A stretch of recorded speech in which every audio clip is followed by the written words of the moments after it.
Dear students, my name is Disha Siwach and welcome to mission online classes. आज हम हमारे life process chapter का lecture number 29 start करेंगे। Last lecture में हमने बायोकेमिकल रिएक्शंस के बारे में पढ़ा था कि किस तरीके से हमारी बॉडी के अंदर कुछ रिएक्शंस होती हैं। कुछ थी कैटाबॉलिक टाइप की रिएक्शंस, कुछ थी एनाबॉलिक टाइप की रिएक्शंस। ठीक है, अब वो जो रिएक्शंस हो रही थी ना, उनसे कोई ना कोई प्रोडक्ट की जनरेशन हो रही थी।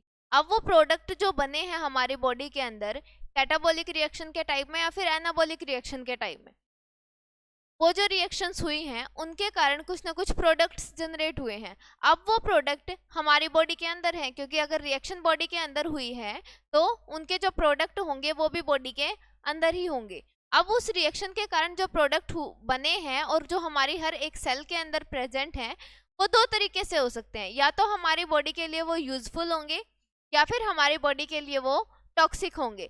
तो हमारी बॉडी के अंदर जो बहुत सारी मेटाबॉलिक रिएक्शंस हो रही थी, उनके कारण कुछ यूजफुल प्रोडक्ट भी जनरेट हो रहे थे और साथ ही साथ कुछ ऐसे प्रोडक्ट भी जनरेट हो रहे थे जो कि हमारी बॉडी के लिए टॉक्सिक थे। अब टॉक्सिक चीजें हैं तो उनको हमें क्या करना पड़ेगा, बॉडी से बाहर निकालना पड़ेगा। ठीक है, और हम पढ़ किस चीज के बारे में रहे हैं, हम एक्सक्रीशन की प्रोसेस को ही पढ़ने जा रहे हैं।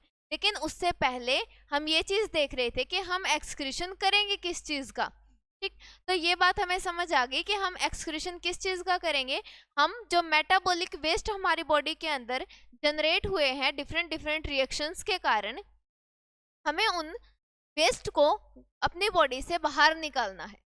ठीक है, अब देखो, अब आज के लेक्चर में हम पढ़ेंगे कि जो हमारी बायोकेमिकल रिएक्शंस हैं, ठीक है, ये जो बायोकेमिकल रिएक्शंस हो रही थी उनके दौरान क्या क्या चीजें प्रोड्यूस हो रही थी। तो देखो, some metabolites are produced by which may be toxic and accumulate in the cells. कुछ हमारी जो मेटाबॉलिक रिएक्शंस थी उनके कारण कुछ टॉक्सिक सब्सटेंस भी हमारी बॉडी के अंदर प्रोड्यूस हुए थे। अब वो टॉक्सिक हैं, वो जहरीले हैं, तो वो हमारी बॉडी की सेल्स के अंदर आके अक्यूमुलेट हो गए। और क्या चीज़ है, और हमारी बॉडी के अंदर water and salt content of the body में इंक्रीज और decrease, the two important homeostatic process occurring in the living organism which help to control the outcomes of the biochemical reactions। अब इन लाइन के दौरान ये क्या बताना चाहता है, ये बताना चाहता है कि एक्सक्रीशन के अंदर हम दो चीज़ों का सिक्रेशन करेंगे, मतलब दो चीज़ों को अपनी बॉडी से बाहर निकालेंगे। किस किस चीज़ को बाहर निकालेंगे? पहली चीज़ तो जो मेटाबॉलिक रिएक्शंस हैं उनके कारण हमारी बॉडी में जो वेस्ट जनरेट हुआ है, जो टॉक्सिक सब्सटेंस जनरेट हुए हैं, एक तो हम उनको अपनी बॉडी से बाहर निकालेंगे। दूसरा, हमारी बॉडी के अंदर पानी और सॉल्ट की कुछ स्पेसिफिक कंसंट्रेशन होती है, वो हमारी बॉडी के अंदर इम्बैलेंस हो जाती है। अब वो इम्बैलेंस कब होगी? इम्बैलेंस हमारी बॉडी के अंदर जब होगी, मान के चलो हम खाना खा रहे हैं, ठीक है, क्योंकि हम जो खाना खाते हैं वो टेस्ट के अकॉर्डिंग खाते हैं, हेल्थ के अकॉर्डिंग नहीं खाते। कुछ बंदे देखे होंगे जो खाना खाते टाइम एक्स्ट्रा नमक उनको चाहिए होता है, ठीक है, क्योंकि टेस्टी वही चीज़ लगती है ना जो नमकीन नमकीन हो। ठीक है, तो हम क्या कर लेते हैं, हमारे फूड के अंदर जो हमारा खाना बना हुआ है उसके अंदर थोड़ा सा एक्स्ट्रा सॉल्ट डाल देते हैं, एक्स्ट्रा स्पाइसी कर लेते हैं उन चीज़ों। अब उस एक्स्ट्रा सॉल्ट के कारण अगर वो खाने में गया है तो हम उसको खाएंगे तो हर एक सेल के अंदर भी हमारा वही सॉल्ट जाएगा। अब हमारी बॉडी के अंदर सॉल्ट की इतनी ज़्यादा कंसंट्रेशन चाहिए नहीं है। अब इतनी ज़्यादा कंसंट्रेशन हमारी ब्लड के अंदर नहीं चाहिए हमें सॉल्ट की, लेकिन फिर भी हमारी बॉडी के अंदर सॉल्ट तो अक्यूमुलेट हो गया। किस चीज़ के कारण हुआ? क्योंकि हमने बहुत सारा नमक खा लिया था। अब वो इतना ज़्यादा नमक खाया था, उसको बॉडी से बाहर निकालना बहुत ज़रूरी है। ठीक है, तो एक्सक्रीशन की प्रोसेस के अंदर हम क्या क्या चीज़ों को बाहर निकालेंगे बॉडी के बाहर? एक तो हम जो एक्स्ट्रा सॉल्ट की कंसंट्रेशन है, एक्स्ट्रा सॉल्ट है उसको, एक्स्ट्रा वाटर जो हमारी बॉडी के अंदर है उसको, और किस चीज़ को? जो हमारे मेटाबॉलिक रिएक्शंस हैं उनके कारण जो वेस्ट प्रोडक्ट जनरेट हुए हैं, जो टॉक्सिक सब्सटेंस जनरेट हुए हैं, उनको हम बॉडी से बाहर निकालेंगे। तो एक्सक्रीशन के अंदर हमें क्या करना है, इन तीन चीज़ों को एक्सक्रीट आउट करना है। अब ये चीज़ें जो हम एक्सक्रीट आउट करेंगे वो दो प्रोसेसेस के थ्रू करेंगे, एक तो एक्सक्रीशन के थ्रू, एक ऑस्मोरेगुलेशन के थ्रू। ये ऑस्मोरेगुलेशन और एक्सक्रीशन दो ऐसी प्रोसेसेस हैं जो हमारी बॉडी के वेस्ट प्रोडक्ट्स को हमारी बॉडी से बाहर निकालने का काम करती हैं। ठीक है, अब ये एक्सक्रीशन कौन सी प्रोसेस होती है और हमारी ऑस्मोरेगुलेशन कौन सी प्रोसेस होती है, ये चीज देखनी है। एक्सक्रीशन के बारे में एक चीज सोच रहे होगे कि जिस टाइम पे डाइजेस्टिव सिस्टम करवाया था ना, वहां पे भी हमने ये बोला था कि जो हमने खाना खाया है, ठीक है, जो हमने खाना खाया है उसको हम अपनी बॉडी के अंदर लेके गए, उसमें से न्यूट्रिएंट्स तो हमारी बॉडी ने अब्जॉर्ब कर लिए, उसके अंदर जो स्मॉल इंटेस्टाइन का पार्ट था हमारी एलिमेंट्री कैनाल में, उसने न्यूट्रिएंट्स को तो अब्जॉर्ब कर लिया था। उसके बाद एज अ फीकल मैटर हमने एक्सक्रीट आउट ही तो किया था वेस्ट को, वो भी तो एक्सक्रीशन था। अब इसके अंदर हम दोबारा से एक्सक्रीशन क्यों पढ़ रहे हैं? अब हमारे पास इतना टाइम वेस्ट करने के लिए थोड़ी है कि हम बार बार एक ही चीज को पढ़ रहे होंगे। अगर हमने वो उस टाइम पे बताया था कि हम जो फीकल मैटर का इजेशन कर रहे हैं उसको भी हम एक्सक्रीशन बोलते हैं, लेकिन इस एक्सक्रीशन में और उस एक्सक्रीशन में कुछ तो फर्क होगा, तभी हम इसको हमारे एक्सक्रीटरी सिस्टम के अंदर पढ़ रहे हैं, और उसको हमने डाइजेस्टिव सिस्टम के अंदर जो एज अ वेस्ट प्रोडक्ट निकला था उसमें हमने एक्सक्रीशन का जिक्र किया था। ठीक है, ये जो एक्सक्रीशन की प्रोसेस होगी ना, ये एक्सक्रीशन की प्रोसेस डाइजेशन वाले इजेशन की प्रोसेस से अलग है। इस बात का जवाब अभी नहीं मिलेगा, जिस टाइम पे हम इसके एक्सक्रीशन के प्रोसेस को डिटेल में पढ़ रहे होंगे उस टाइम पे मिलेगा। ठीक है, तो अभी के इस लेक्चर में हमने ये तो देख लिया कि हमें जो वेस्ट प्रोडक्ट का एक्सक्रीशन करना है वो हम किस किस चीज का करेंगे। एक तो करेंगे हम एक्स्ट्रा सॉल्ट का, एक्स्ट्रा वाटर का, और हमारे बॉडी के अंदर जो टॉक्सिक सब्सटेंसेस हैं उनका हमें बॉडी से बाहर निकालना है। और वो किन प्रोसेसेस के द्वारा निकालेंगे हम अपनी बॉडी से बाहर इन टॉक्सिक सब्सटेंसेस को?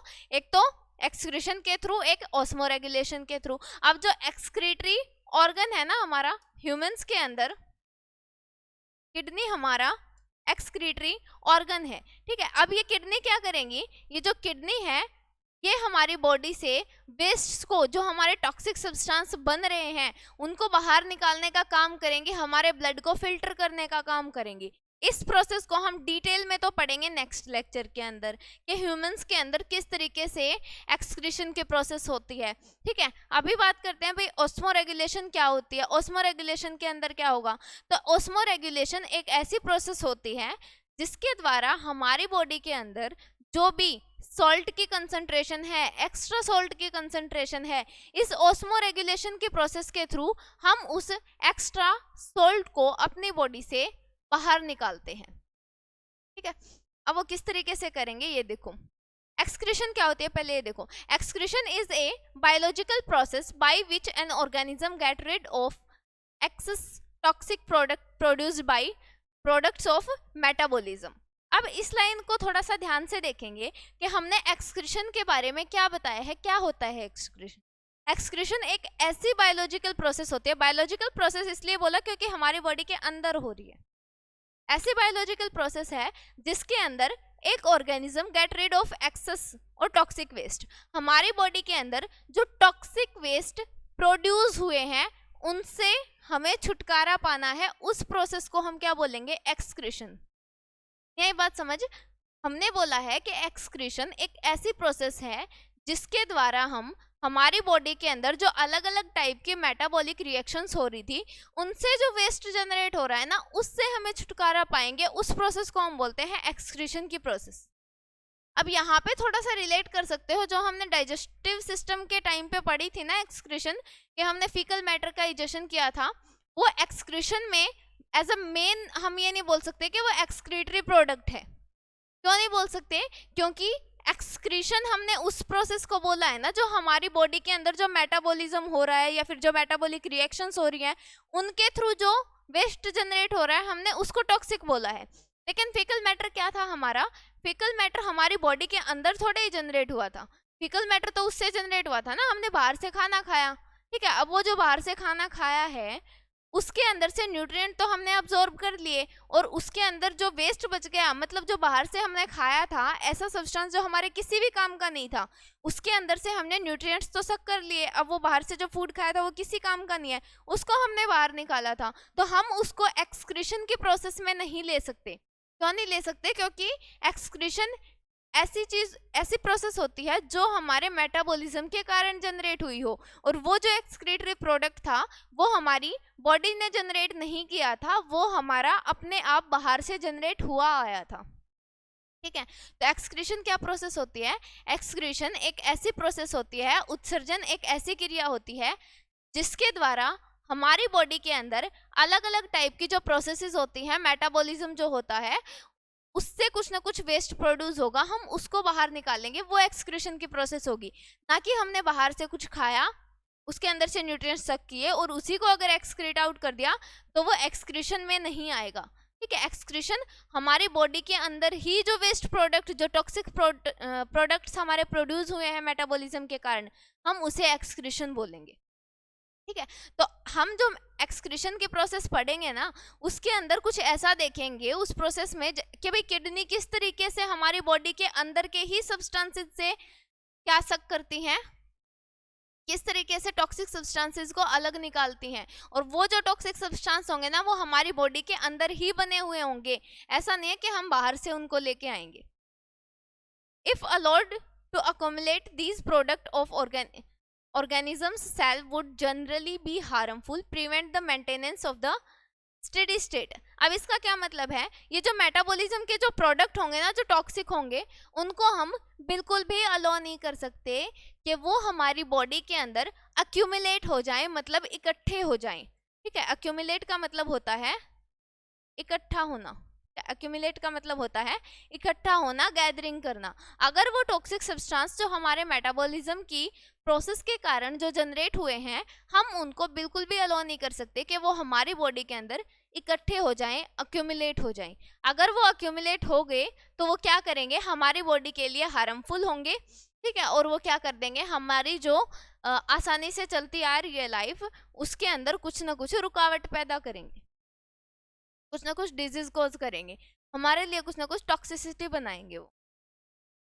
अब इसके अंदर जो इजेशन होता है, इजेशन का क्या मतलब है? Egestion is the removal of undigested food. अब इसने ये बात भी बता दी कि जो हम वहां पे पढ़ रहे थे ना डाइजेस्टिव सिस्टम के अंदर, उसमें हमने नाम दिया था भाई हम इजेशन कर रहे हैं, फीकल मैटर का इजेशन कर रहे हैं, अपनी बॉडी से बाहर निकाल रहे हैं वेस्ट को बाहर निकालना, और हमारी बॉडी के अंदर जो टॉक्सिक सब्सटेंस प्रोड्यूस हुए हैं मेटाबॉलिक प्रोसेसेस के कारण, उनका इजेशन करना, वो दोनों बहुत अलग अलग चीजें हैं। ठीक है, ऊपर की चीज हमने पढ़ी कि भाई एक्सक्रीशन क्या होता है, जो हमारी मेटाबॉलिक रिएक्शंस हैं उनके कारण जो हमारे टॉक्सिक सब्सटेंस प्रोड्यूस हुए हैं, उनको अगर हम बॉडी से बाहर निकालते हैं, वो तो हो गई एक्सक्रीशन की प्रोसेस। और जो डाइजेस्टिव सिस्टम के टाइम पे हमने फीकल मैटर बाहर निकाला है, उसको हम बोलेंगे इजेशन। अब इजेशन क्या होता है? Removal of undigested food. ठीक है, अनडाइजेस्टेड फूड मतलब जो फूड हमारा डाइजेस्ट नहीं हो पाया, जिससे हम एनर्जी नहीं ले पाए, उस फूड को अपनी बॉडी से बाहर निकालना क्या होता है? इजेशन की प्रोसेस होती है। Egestion is not regarded as excretion. Egestion को हम एक्सक्रीशन बिल्कुल भी नहीं बोल सकते। ठीक है, क्योंकि इजेशन क्या है? सिर्फ जो अनडाइजेस्टेड फूड है उसको बॉडी से बाहर निकालना है, इसको हम एक्सक्रीशन में काउंट नहीं कर सकते। क्यों नहीं कर सकते? Because it is the process of elimination of undigested food from the body which is not the product made by the human body. इसने क्या बताया है कि हम जो एलिमिनेट कर रहे हैं ना, अपनी बॉडी से बाहर निकाल रहे हैं अनडाइजेस्टेड फूड को, वो हम एक्सक्रीशन की प्रोसेस में बिल्कुल भी काउंट नहीं करेंगे, क्योंकि वो जो फूड है वो हमने बाहर से लिया है, ना कि हमारी ह्यूमन बॉडी ने उसको बनाया है। ठीक है, उसने तो एज अ प्रोडक्ट नहीं बनाया, वो तो हमने बाहर से लिया था, इसीलिए हम उसको एक्सक्रीशन की प्रोसेस में बिल्कुल भी नहीं काउंट करेंगे। It is the left over part of the material taken into the gut through mouth. ये क्या है? ये जो हम फूड खा रहे थे, डाइजेशन के टाइम पे जो फूड खा रहे थे, वो क्या था? हमारी बॉडी ने तो नहीं बनाया था, वो हमने इन्वायरमेंट से लिया था, इन्वायरमेंट से लिया था। ठीक है, it is the left over part of the material taken into the gut from mouth. जो हमने मुंह से अपने पूरी एलिमेंट्री कैनाल के अंदर जो उस फूड को भेजा था ताकि हम उसका डाइजेशन कर सकें, वो हमने इन्वायरमेंट से लिया था, ना कि हमने उसे अपनी बॉडी के अंदर बनाया था। तो इतनी बात आई समझ के एक्सक्रीशन की क्या प्रोसेस होती है, और क्यों हम डाइजेस्टेड जो हमारा इजेशन की प्रोसेस होती है, डाइजेस्टेड फूड जो हम फीकल मैटर को अपनी बॉडी से बाहर निकालते हैं, उसको हम क्यों एक्सक्रीशन में काउंट नहीं करते। तो एक बार और सुन लो, एक्सक्रीशन की प्रोसेस एक ऐसी प्रोसेस होती है जिसके द्वारा हम हमारी बॉडी के अंदर जो अलग अलग टाइप की मेटाबॉलिक रिएक्शंस हो रही हैं और उनसे उन मेटाबॉलिक रिएक्शन से कुछ टॉक्सिक सब्सटेंस प्रोड्यूस होते हैं, कुछ जहरीले पदार्थ हमारी बॉडी के अंदर, हमारी हर एक सेल्स के अंदर बन जाते हैं। हमारी बॉडी के अंदर जो वो वेस्ट सब्सटेंस प्रोड्यूस हुए हैं मेटाबॉलिक रिएक्शंस के कारण, जब हम उनको अपनी बॉडी से बाहर निकालते हैं तो उस प्रोसेस को हम बोलेंगे एक्सक्रीशन की प्रोसेस। और इजेशन को, ठीक है, इजेशन को हम कभी भी एक्सक्रीशन के अंदर काउंट नहीं करेंगे। क्यों नहीं करेंगे? क्योंकि इजेशन क्या होता है? अनडाइजेस्टेड फूड का अपनी बॉडी से बाहर निकालना। जो हमने फूड खाया था उसमें से कुछ तो डाइजेस्ट हो गया, ठीक है, कुछ तो अपनी सिंपल फॉर्म्स में ग्लूकोज के अंदर कन्वर्ट हो गया, कुछ अमाइनो एसिड में कन्वर्ट हो गया, कुछ फैटी एसिड में कन्वर्ट हो गया, लेकिन कुछ ऐसा भी तो पार्ट था जो कंप्लीटली सिंपलर मॉलिक्यूल्स में नहीं टूटा था। अब जो वो नहीं टूटा था उसको हम बॉडी से बाहर निकालेंगे, मतलब उस अनडाइजेस्टेड फूड को हम बॉडी से बाहर निकालेंगे और इसको हम एक्सक्रीशन में काउंट नहीं करेंगे, क्योंकि ये जो वेस्ट प्रोडक्ट जनरेट हो रहा है ये हमारी बॉडी ने जनरेट नहीं किया है। ये फूड जो है वो इन्वायरमेंट से ही आया था, हमारी बॉडी ने इसको जनरेट नहीं किया था, इसीलिए हम इसको क्या नहीं बोलेंगे, एक्सक्रीशन के प्रोसेस के अंदर बिल्कुल भी काउंट नहीं करेंगे। अब उसके बाद ये डायग्राम दिखाया है कि जो हमने डाइजेशन की प्रोसेस पढ़ी थी वो किसके अंदर पढ़ी थी भाई? ह्यूमंस के अंदर इस तरीके से पढ़ी थी कि यहाँ से क्या होगा, हम फूड की एंट्री करवाएंगे, ठीक है, माउथ के अंदर फूड को लेके जाएंगे, उसके बाद वो इसोफेगस से होता हुआ हमारे स्टमक से होके फिर वो स्मॉल इंटेस्टाइन में, फिर लार्ज इंटेस्टाइन में और फिर एनस के थ्रू बाहर निकल जाएगा, ठीक है। यहाँ से हमने क्या लिया था भाई? मान लो ये हमने फूड लिया था, ठीक है, इन्वायरमेंट से ले लिया ये फूड, इस एलिमेंट्री कैनाल में भेज दिया। इसके अंदर से जो उसको अच्छी चीजें लगी, जो अपने लायक चीजें लगी कि हमारी बॉडी की ग्रोथ के लिए अच्छी हैं, उनको तो क्या कर लिया इसने? अब्जॉर्ब कर लिया। फिर इसी फूड को तो बाहर निकाला है ना, इसी फूड को क्या कर दिया, फिर वो यहाँ पे आके स्टोर हो गया कुछ टाइम के लिए अनडाइजेस्टेड फूड, और फिर क्या कर दिया हमने? उसको एक्सक्रीट आउट कर दिया, इजेशन कर दिया, उसका बाहर निकाल दिया उसको अपनी बॉडी से। तो ये जो फूड है हमारी बॉडी ने प्रोड्यूस नहीं किया था, ये हम इन्वायरमेंट से लेके आए थे, इसीलिए हम इसको एक्सक्रीशन के अंदर काउंट नहीं करेंगे। इस प्रोसेस को हम बोलेंगे इजेशन। इस प्रोसेस को हम क्या बोलेंगे? इजेशन की प्रोसेस बोलेंगे। लेकिन जो हम एक्सक्रीशन पढ़ेंगे ना कि हमारी बॉडी के अंदर क्या हो रहा है, हमारी बॉडी के अंदर कुछ टॉक्सिक सब्सटेंसेस बायोकेमिकल रिएक्शंस के कारण पैदा हो रहे हैं, उन टॉक्सिक सब्सटेंसेस को अपनी बॉडी से बाहर निकालने के लिए हमें क्या करना पड़ेगा? हमें अपनी बॉडी से उनको बाहर निकालने के लिए इनकी ज़रूरत पड़ेगी। ये क्या है? ये हमारी बॉडी का एक्सक्रीटरी सिस्टम है, ठीक है। एक्सक्रीटरी सिस्टम में मेन रोल होता है हमारा किडनीज का, ठीक है। इसको हम नेक्स्ट लेक्चर में पढ़ेंगे कि किस तरीके से किडनी क्या करती है, हमारी हेल्प करती हैं एक्सक्रीशन की प्रोसेस में, किस तरीके से हमारी बॉडी के वेस्ट सब्सटेंसेस को, टॉक्सिक सब्सटेंसेस को हमारी बॉडी से बाहर निकालने का काम करवाती हैं। अब एक पॉइंट आया था, मैंने बताई थी कि जो हमारे जो हम एक्सक्रीशन की प्रोसेस करते हैं, या फिर ये मान लो कि जो डिफरेंट टाइप के मेटाबॉलिक रिएक्शंस हैं उनके अंदर जो वेस्ट जनरेट हो रहा है उसको हम दो तरीके से अपनी बॉडी से बाहर निकाल सकते हैं। एक तो एक्सक्रीशन के थ्रू, उसके अंदर हमें क्या पढ़ना पड़ेगा? ह्यूमन बॉडी का भी एक्सक्रीटरी सिस्टम भी पढ़ना पड़ेगा, ठीक है। किडनीज के बारे में पढ़ना पड़ेगा, जो हमारा यूरिनरी सिस्टम है वो पढ़ना पड़ेगा। और दूसरी चीज बताई थी कि ऑस्मोरेगुलेशन। ऑस्मोरेगुलेशन एक ऐसी प्रोसेस है जिसके द्वारा हम क्या करते हैं, हमारे बॉडी के कुछ वेस्ट को बाहर निकालते हैं। अब हम कौन सी बॉडी के वेस्ट को बाहर निकालेंगे? ऑस्मोरेगुलेशन के थ्रू। तो सुनो, ऑस्मोरेगुलेशन एक ऐसी प्रोसेस होती है जिसके द्वारा हम हमारी बॉडी के अंदर जो सॉल्ट की कंसंट्रेशन ज़्यादा होती है, जो पानी की कंसंट्रेशन ज़्यादा होती है, उनको जब हम बॉडी से बाहर निकालते हैं तो उस प्रोसेस को हम बोलेंगे ऑस्मोरेगुलेशन की प्रोसेस। ये सिर्फ इंसानों की बात नहीं है, हर एक लिविंग ऑर्गेनिज्म के अंदर कुछ मेटाबॉलिक रिएक्शंस होती रहती हैं, वेस्ट जनरेट होते रहते हैं, उन वेस्ट को उसे बॉडी से बाहर निकालना होता है। अब वो इन्हीं दो तरीके से वो बाहर निकाल सकता है, या तो वो एक्सक्रीशन के थ्रू बाहर निकालेगा या फिर वो ऑस्मोरेगुलेशन के थ्रू बाहर निकालेगा। अब देखते हैं कि ऑस्मोरेगुलेशन की प्रोसेस होती क्या है। It is the process that maintain the amount of water and proper ionic balance in the body fluid. हमारे जो बॉडी फ्लूइड हैं, बॉडी फ्लूइड में कौन कौन आएंगे? बॉडी फ्लूइड में आएगा हमारा ब्लड और आएगा हमारा लिम्फ, ठीक है। और कौन आएगा, हमारे जो टिश्यूज के बीच में स्पेस है, ठीक है, उनके बीच में जो पानी भरा हुआ है, जो फ्लूइड भरा हुआ है, या फिर ये बोल दो कि भाई टिश्यू फ्लूइड है, ठीक है, टिश्यू फ्लूइड, ठीक है। तो ये हैं कुछ हमारी बॉडी के फ्लूइड्स हैं, बॉडी फ्लूइड्स हैं। बॉडी फ्लूइड्स का मतलब है हमारी बॉडी के अंदर जो लिक्विडिटी कंटेंट होता है ना, उसी को हम बोलते हैं बॉडी फ्लूइड्स। तो हमारी बॉडी के अंदर लिक्विडिटी कंटेंट क्या होता है, एक तो ब्लड होता है जो हमारा लिक्विड फॉर्म में होता है। लिम्फेटिक सिस्टम के बारे में भी हम पढ़ चुके हैं, आई थिंक एक्सप्लेन करने की जरूरत नहीं है अभी।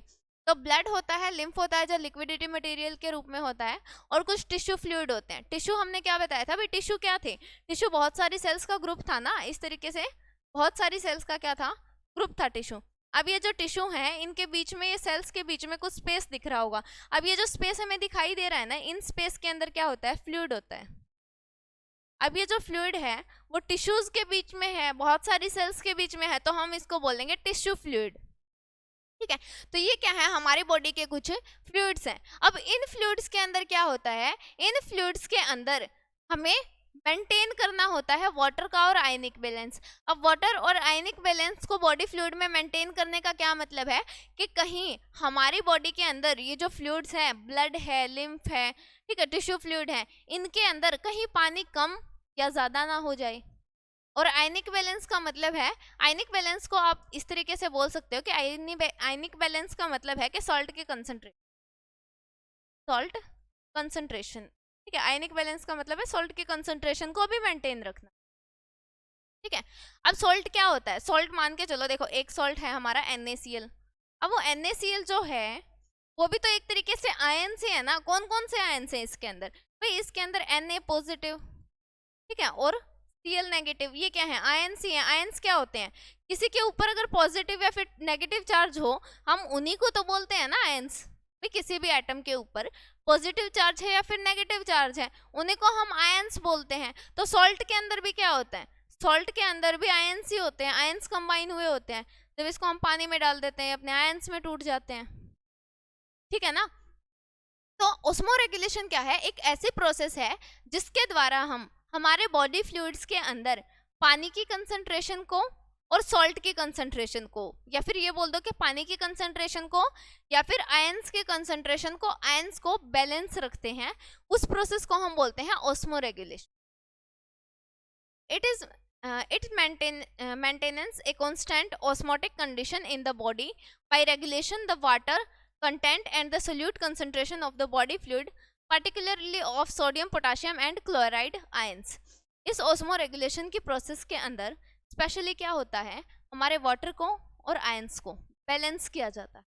अगर हमारी बॉडी के अंदर मान लो पानी ज़्यादा है, क्या पानी ज़्यादा है, तो इस चीज़ को ऐसे रिलेट कर सकते हो, जब हम बहुत ज़्यादा पानी पी लेते हैं, ठीक है, जब हम बहुत ज़्यादा पानी पी लेते हैं, बहुत ज़्यादा पानी क्यों पीते हैं, क्योंकि कई बार ये सुना होगा ना कि भाई अगर हम ज़्यादा पानी पीते हैं स्किन ग्लो करती है, ठीक है, स्किन हेल्दी रहती है, सुंदर बन जाते हैं। तो ये चीज़ें सुन के है ना, कई बच्चे क्या करते हैं कि पानी पानी पहले तो पी नहीं रहे थे, ठीक है, पहले तो 10-15 साल से, मतलब जो भी आपकी एज है 10 साल से, 12 साल से, 15 साल से, पहले तो कभी पानी पिया नहीं इतना, पहले तो दिन के 5 गिलास पी लिए, 6 गिलास पी लिए, दैट्स इट। लेकिन जब उनको ये पता चला कि हाँ भाई पानी पीने से ये फायदे होते हैं, ठीक है, पूरा रीजन नहीं सुना, अधूरा ज्ञान ले लिया कि भाई पानी पीने से ये होता है, ठीक है। फिर उन्होंने क्या किया, दिन के पता नहीं 15 गिलास पीना शुरू कर दिया, 16 गिलास पीना शुरू कर दिया पानी। अब वो अचानक से अगर इतना पानी पिएंगे तो क्या उनकी बॉडी उस पानी को हजम कर सकेगी, या फिर ये मान लो कि वो उस पानी को क्या यूटिलाइज कर सकेगी उनकी बॉडी, क्योंकि उनकी बॉडी आदी हो चुकी है ना कि वो 7 या 8 गिलास पानी में ही अपना काम चला सकती है उनकी बॉडी, ठीक है। लेकिन वो अचानक से अगर ज़्यादा पानी पिएंगे तो बॉडी उसको एडजस्ट नहीं कर पाएगी, उसको बैलेंस नहीं कर पाएगी। अगर बैलेंस नहीं कर पाएगी उस टाइम पे हमारा ऑस्मोरेगुलेशन काम आएगा, ठीक है, क्योंकि ऑस्मोरेगुलेशन के थ्रू फिर क्या होगा, बॉडी के अंदर जो पानी की कंसंट्रेशन है उसको मेंटेन किया जाएगा। अगर बॉडी के अंदर बहुत ज़्यादा पानी है, तो ये सुना है ना, जब बहुत ज़्यादा पानी पीते हैं तो यूरिन बार बार आता है, ठीक है, बार बार क्या सुसु करने जाते हैं ना बच्चे, तो ये किसके कारण होता है, भाई ऑस्मोरेगुलेशन की प्रोसेस उनके अंदर अच्छे से चल रही है, ठीक है। अगर ज़्यादा पानी पियेंगे तो ऑब्वियस सी बात है कि यूरिन भी ज़्यादा होगा, ठीक है। जब हम कई बार ये भी चीज़ देखी होगी कि जब हम है ना डॉक्टर कई बार दवाइयाँ लिख देता है, जब हम बीमार हुए होते हैं तो कई बार हमें दवाइयाँ लिख देता है, या फिर हम खाने में कुछ ज़्यादा ही स्पाइसी चीज़ें खाने लग जाते हैं, टैबलेट्स भी लेने लग जाते हैं, तो उस टाइम पे क्या होता है, यूरिन की कंसंट्रेशन कुछ ज़्यादा ही हो जाती है। ठीक है, कुछ येलोइश कलर का लगा लो, या फिर मतलब कंसंट्रेटेड यूरिन आएगा। तो उसका क्या कारण है, जब हमने पानी ज़्यादा पिया था उस टाइम पे तो वाटर की कंसंट्रेशन हमारी बॉडी में बहुत ज़्यादा थी, पानी की कंसंट्रेशन बहुत ज़्यादा थी हमारी बॉडी के अंदर, तो पानी के कंसंट्रेशन को कम करना पड़ेगा तभी हमारी बॉडी बैलेंस होएगी। तो उसको यूरिन के थ्रू हम क्या कर रहे थे, पानी को बाहर निकाल रहे थे ताकि बॉडी मेंटेन कर सके पानी को।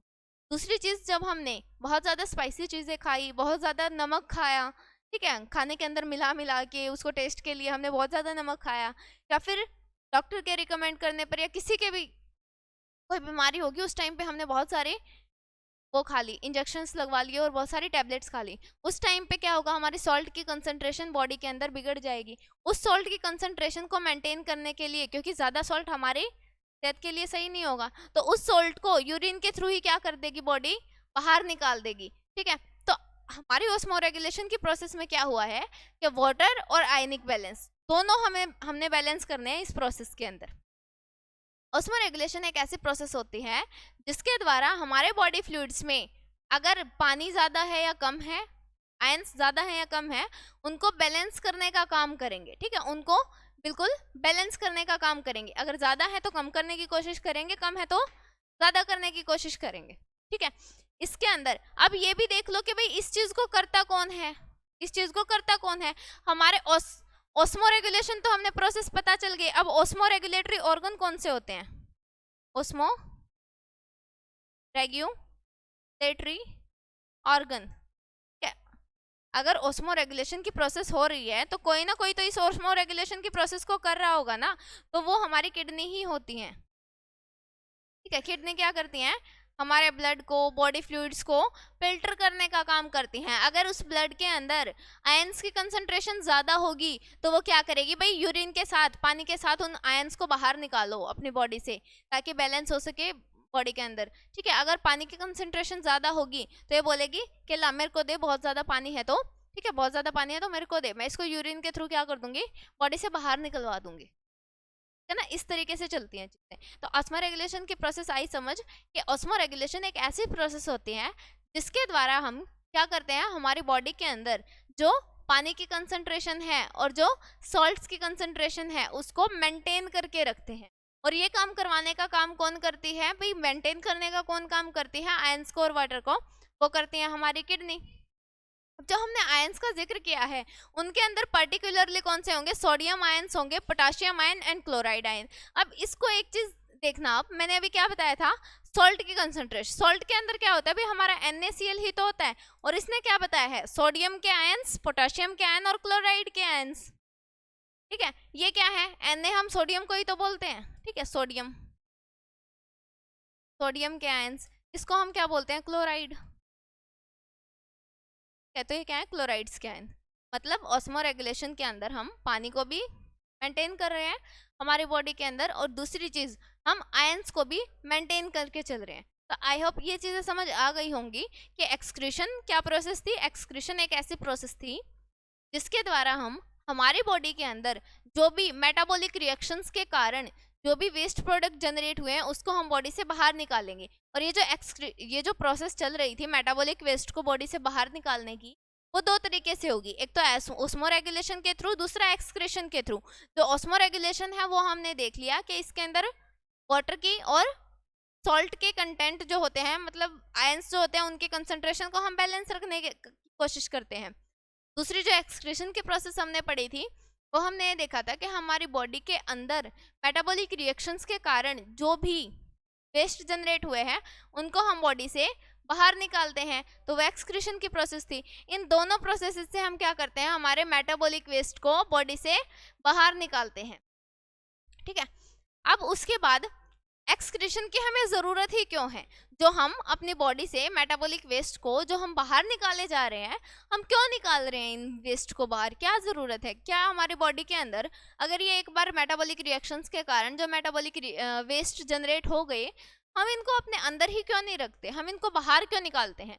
तो देखो, maintain correct ionic balance in the body. हमारी बॉडी के अंदर करेक्ट आयनिक बैलेंस बना रहे, इसलिए हम एक्सक्रीशन की प्रोसेस करते हैं। अभी पढ़ के आए ना उसमें रेगुलेशन में कि हमारी बॉडी के अंदर अगर आयंस की कंसंट्रेशन ज़्यादा हो जाएगी तो वो हमारी बॉडी के लिए हानिकारक हो सकती है, हार्मफुल हो सकती है। तो हमें अपनी बॉडी के अंदर आयनिक बैलेंस बना के रखना है, ठीक है, आयंस का बैलेंस बना के रखना है, मतलब सॉल्ट की कंसंट्रेशन डेफिनाइट रखनी है, ठीक है। Maintain correct amount of water in the body.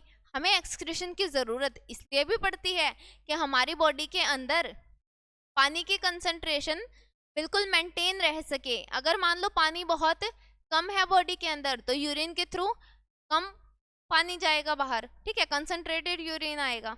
दूसरी चीज़, अगर हमारी बॉडी के अंदर बहुत ही ज़्यादा पानी है तो क्या होगा, यूरिन के अंदर वाटर कंटेंट बढ़ जाएगा, क्योंकि हम अगर एक्स्ट्रा पानी है बॉडी के अंदर तो उसको यूरिन के थ्रू बाहर निकाल देंगे।